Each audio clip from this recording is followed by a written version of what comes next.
Grabe! Daming dinanan nun ah! Daming dinanan! Clash Panel! Ano pong masasabi niyo kay Clashbacker Jennifer? Ang daming dinaanan. Bukod sa dinaanan, ang daming kulot. Saan ba kilulot yan? Anong salon? Pero ang galing-galing mo pa rin. Grabe. Talagang yung performance mo is parang hinikitan mo pa nung season ninyo. Congratulations. Thank you, Miss Magaling ka pa rin, Ai. Jennifer. Salamat po. Jennifer! Doon sa season 2 na nandun ka, alam mo naman nating lahat what happened, but I am telling you, kung ano man yung nangyari nun, naging sikat ka. Hindi ba?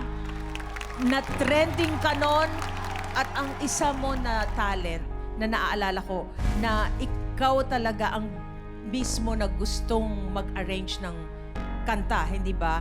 Ito bang ginawa mo ngayong gabi ay ikaw nag-areglo? Yes po. Pero ito po ay nag-ask din po ako ng mga kung anong maganda with my friends. Ayun. Congratulations sa iyong performance Thank you tonight.